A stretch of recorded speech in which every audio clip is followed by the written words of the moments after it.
A medida de que crecen las ciudades, su proporción de residentes de 60 años o más va en aumento, al igual que las dificultades que encuentran para desplazarse, ya sea en el espacio público o en su propio hogar.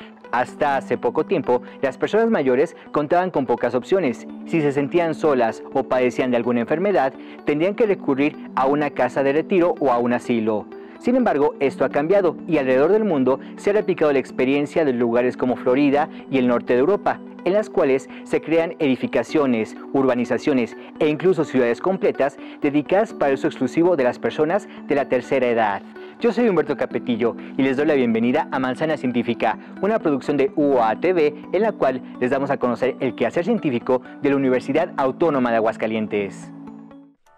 En muchos países europeos, desde la década de 1990, se han realizado investigaciones relativas a las preferencias de los adultos mayores, donde el individuo no se considera solo como un sujeto social colectivo, sino alguien con identidad y necesidades propias. Se ha descubierto que los ancianos prefieren envejecer en su vivienda, en lugar de cambiar de residencia o recurrir a instituciones. Esto es parte de la investigación Arquitectura, Vejez y Calidad de Vida, Satisfacción Residencial y Bienestar Social, que hacen los doctores en Arquitectura Luis Arturo Vázquez Honorato y Berta Lilia Salazar Martínez, para la revista electrónica Journal of Behavior, Health and Social Issues, quienes afirman que, en estos países, cuando un anciano es transferido a una institución, se debe a la ausencia de familiares que puedan proporcionarle ayuda, la falta de soluciones de los espacios que habitan, o bien propiciado por la lejanía de servicios de primera necesidad. Por este motivo, han fomentado la formación de redes socioasistenciales de apoyo, para monitorear y proporcionar ayuda a los adultos mayores. Es importante el establecimiento de estas redes para evitar la aparición de otro problema común en nuestra sociedad, la depresión, en la que el adulto mayor pierde la capacidad para interesarse y disfrutar de las cosas, disminuyendo de tal forma su vitalidad, por lo que puede aislarse del resto de la sociedad, o peor aún, si no se llega a atender, puede ocasionarle la muerte.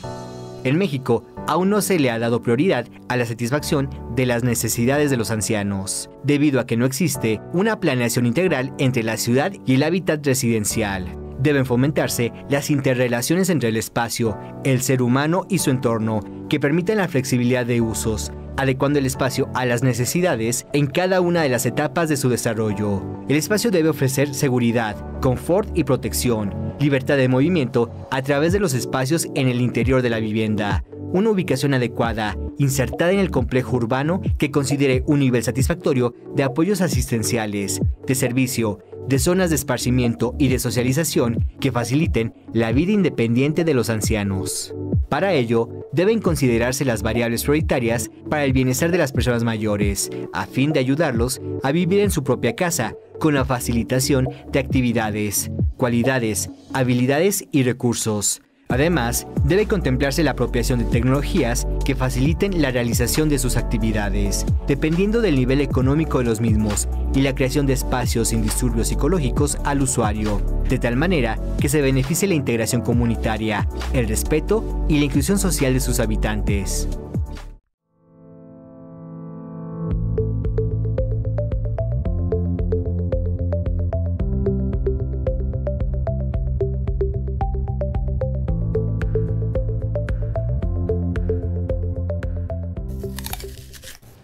Gracias por acompañarnos en Manzana Científica y en esta ocasión para platicarnos sobre un proyecto muy interesante de urbanismo es el doctor Óscar Luis Narváez Montoya y nos viene a presentar la investigación Propuesta Alternativa de Modelos de Desarrollo Habitacionales para Personas Mayores. Doctor, bienvenido. ¿Cómo se encuentra el día de hoy?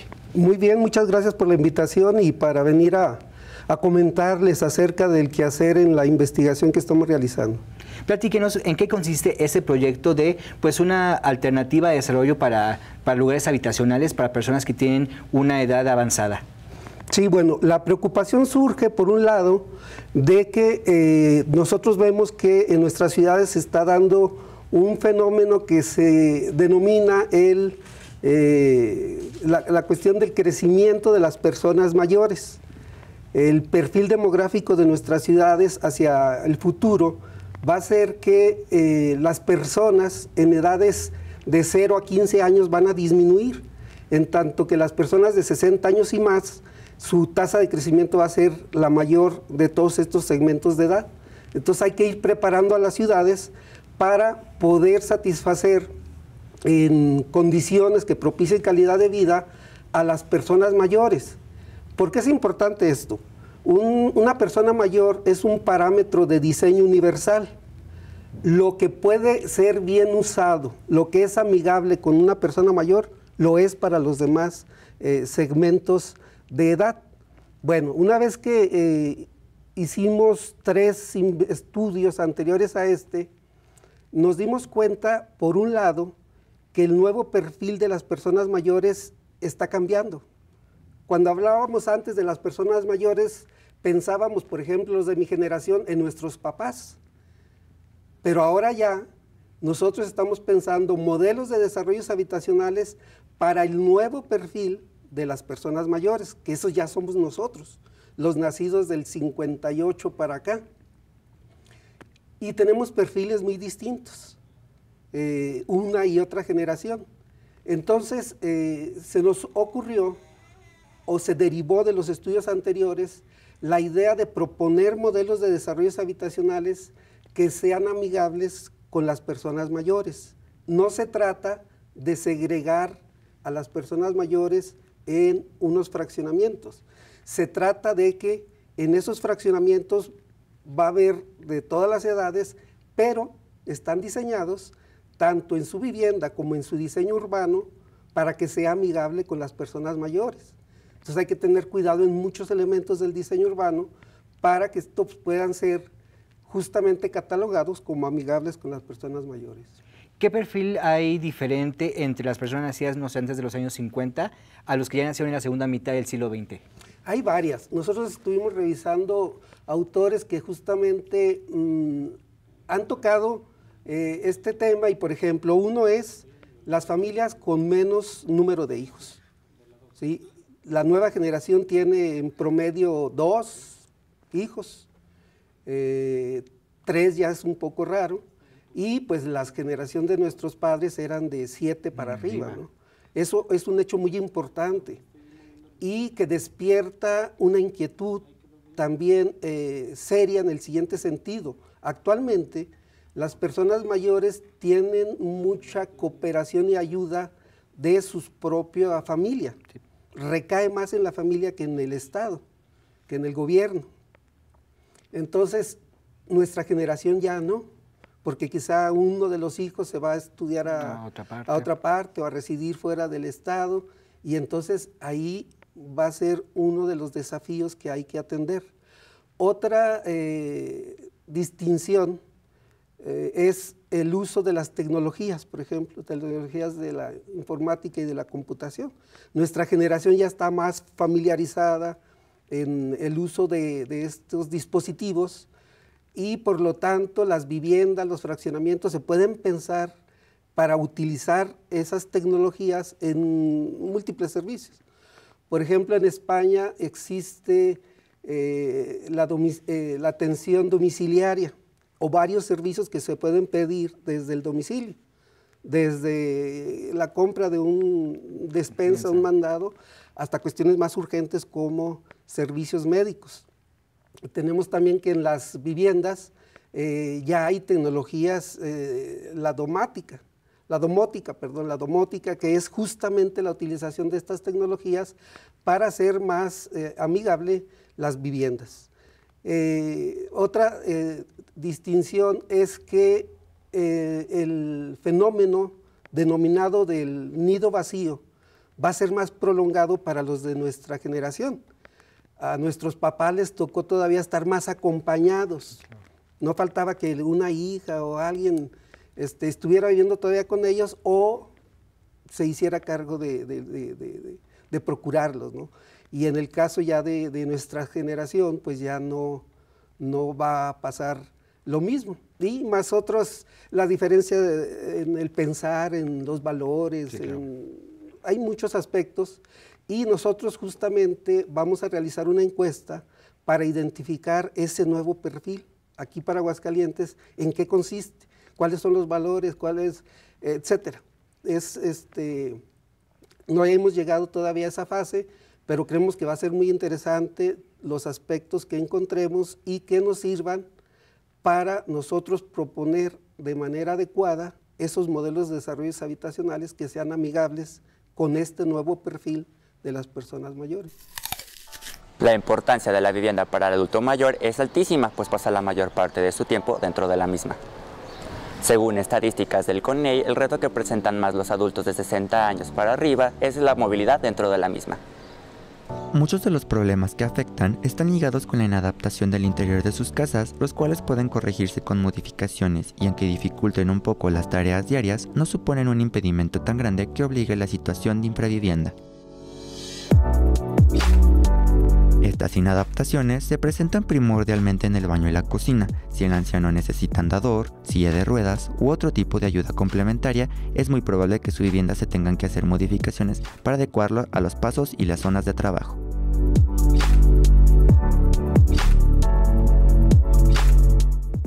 Según la página HomeWatch Caregivers, los cambios más frecuentes en las casas tienen que ver con hacerlas más útiles y funcionales para ellos. En ese sentido, se necesitan ciertas modificaciones que podemos tomar en cuenta.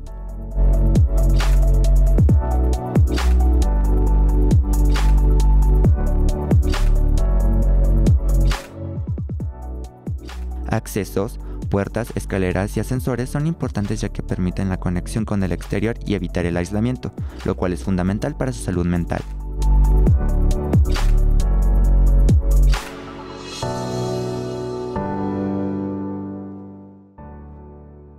Sistemas de seguridad. Incluir algunos sistemas que entreguen mayor seguridad, sobre todo si la persona vive sola.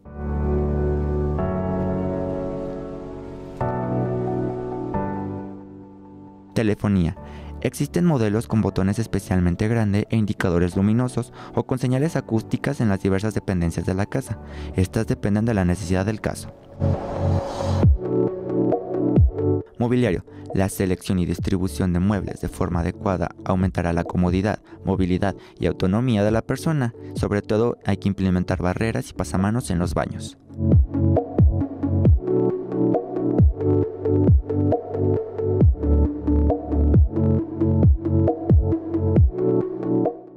Decoración. Esta siempre responde al gusto personal, pero debe incluir algunos principios básicos a tener en cuenta. Se recomienda eliminar alfombras o en caso contrario que sean grandes y con los bordes pegados al suelo con adhesivo. Evitar objetos que estorben en los pasillos y pintar las paredes en tonos claros para dar mayor iluminación.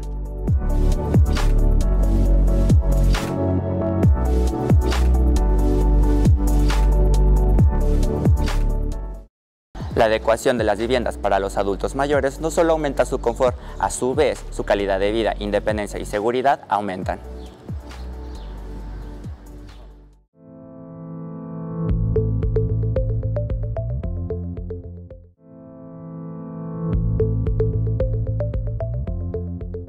¿Qué elementos incorporaría esta propuesta para que sea más amigable la estancia de las personas de la tercera edad en estos modelos, en estos desarrollos habitacionales?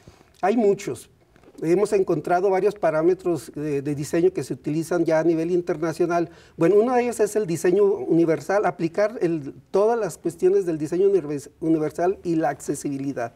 Que esto ya está súper estudiado, hay manuales, documentos y todo esto. Pero también hay cosas muy específicas, por ejemplo, la propuesta de que donde viven personas mayores sean de una sola planta. Y no nada más de una sola planta, sino en un solo nivel. Muchos de los accidentes en las viviendas de las personas mayores, por ejemplo aquí en Aguascalientes, es porque hay desniveles. O el baño tiene un desnivel, o la sala está en desnivel, o la recámara está en desnivel. Entonces, una propuesta es de que hacen los autores que hemos revisado es que sea una sola planta en un solo nivel. En las áreas de circulación deben de considerar la circulación en silla de rueda tanto como la puerta de acceso principal a la vivienda. Toda una serie de tratamiento en el uso de los sanitarios y de la cocina. Fundamentalmente hay tres espacios que dificultan las actividades diarias de las personas mayores y tienen que ver con el baño, con la cocina y con el área de lavado. El tender la ropa, lavar la ropa y tenderla representa a veces varias dificultades. Las cuestiones de iluminación, A veces hay cosas que son muy sencillas, simplemente bajar la altura de los apagadores o las alacenas que ya de repente les quedan muy altas y es un peligro que anden haciendo uso de ellas. Y bueno, eso con respecto a la vivienda. Con respecto al diseño urbano, las banquetas es un elemento fundamental.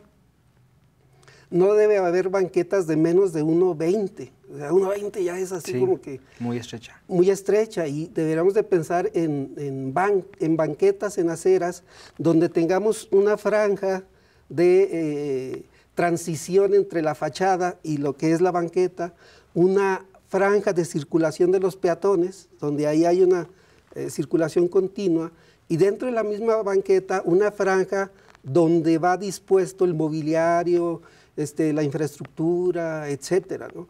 Y pues si nosotros analizamos aquí en Aguascalientes, no tenemos de ese tipo de banquetas que son las sugeridas, ¿no?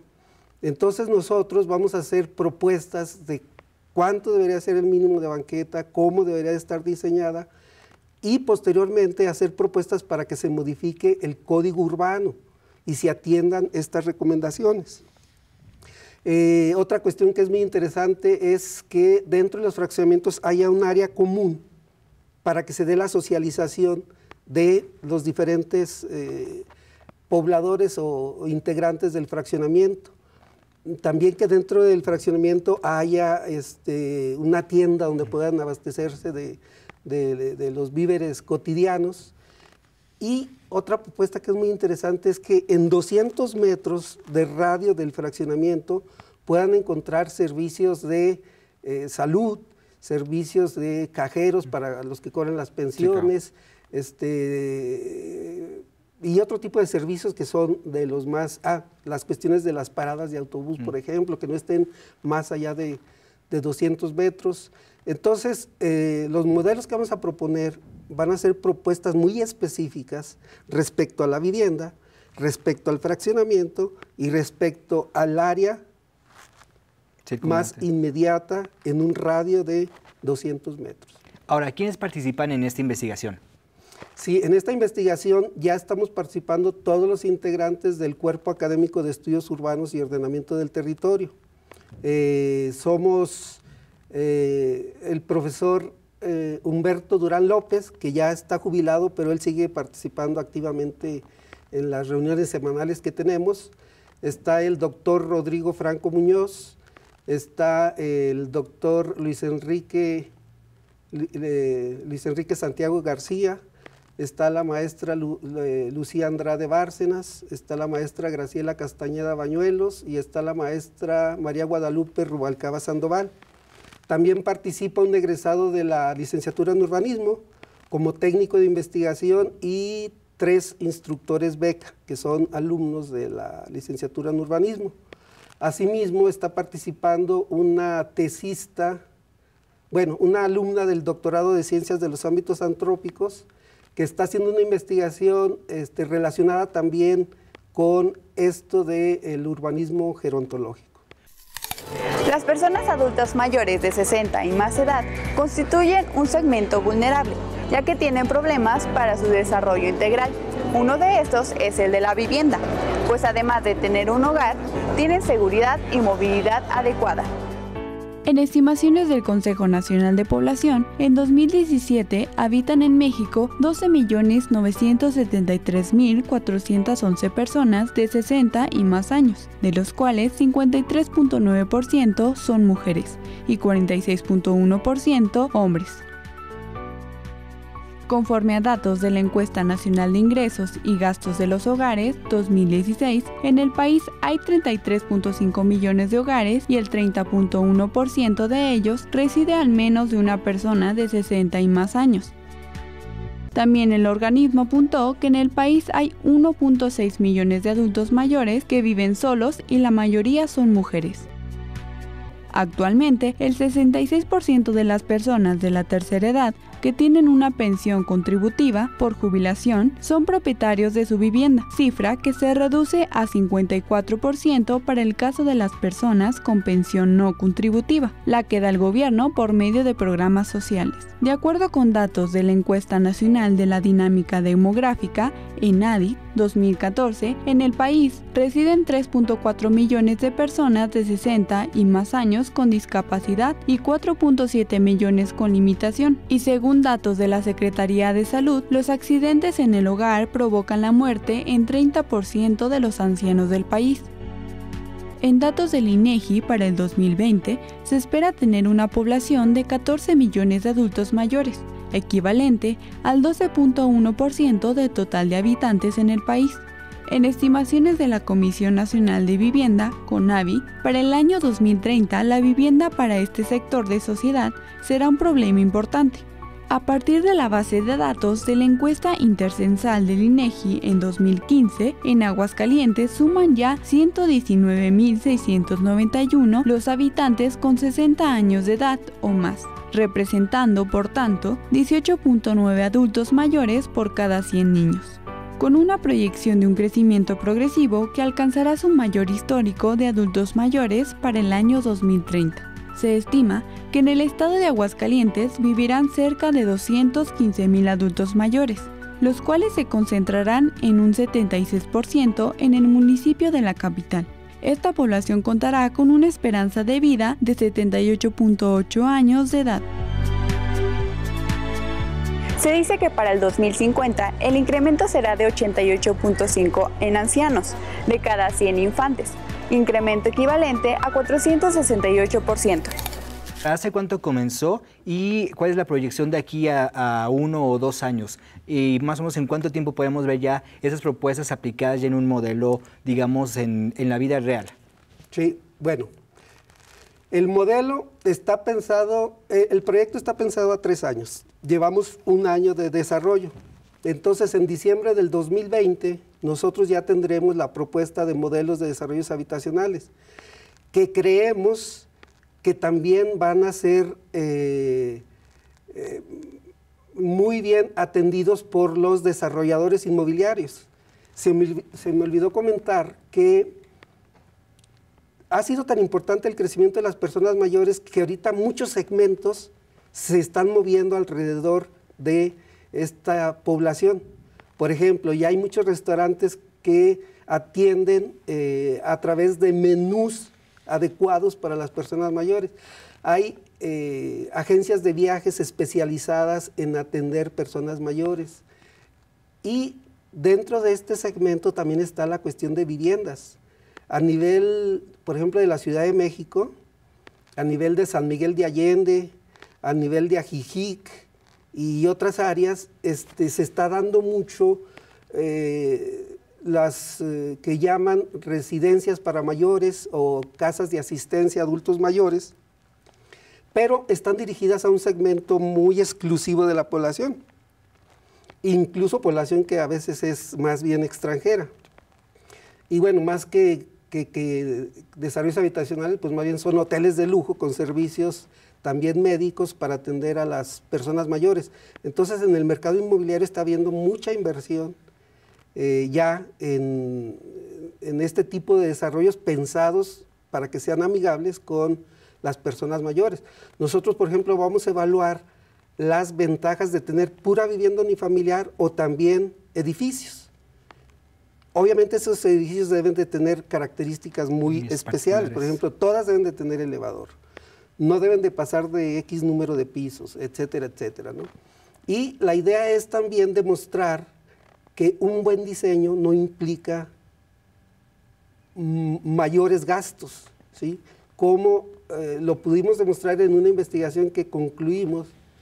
Esa tiene que ver con la caracterización de los desarrollos habitacionales aquí en Aguascalientes, e hicimos la propuesta del rediseño de un fraccionamiento considerado en el Código Urbano y se demostró que no implica mayores costos. Sin duda una propuesta muy interesante, sobre todo porque las repercusiones en la vida diaria de las personas, de los habitantes de las ciudades y sobre todo de proyectando a un futuro lo que será Aguascalientes en los próximos 20 o 25 años, pues tener un gran impacto. Doctor Óscar Luis Narváez Montoya, gracias por platicarnos sobre su proyecto Propuesta Alternativa de Modelos de Desarrollos Habitacionales para Personas Mayores. Muchas gracias. Gracias a ustedes por la invitación.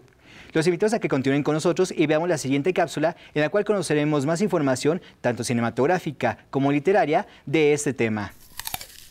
La forma en que las personas de la tercera edad interactúan con su entorno se retrata en distintas películas. Uno de los mejores ejemplos es la cinta francesa de 2011, Et si on vivait tous ensemble, o en español, Y si viviéramos todos juntos, que con un tono ligero que va entre la comedia y el drama, nos presenta a 5 amigos septuagenarios que, ante el aislamiento, la falta de autonomía, la pérdida de la memoria, las enfermedades y la separación de sus seres queridos, deciden vivir juntos para cuidarse y hacerse compañía los últimos días de su vida. A ellos se les une un joven estudiante alemán de etnología, que se encarga de apoyarlos en las labores diarias y cuya tesis se centra en el estudio de la población de este rango de edad. De 2012 encontramos la cinta inglesa The Best Exotic Marigold Hotel, o en español El Exótico Hotel Marigold, en la que varios jubilados británicos viajan a la India para disfrutar de su retiro, atraídos por la publicidad del renovado Hotel Marigold. Al llegar descubren que el lugar no es ni la sombra de lo que fue en su época dorada.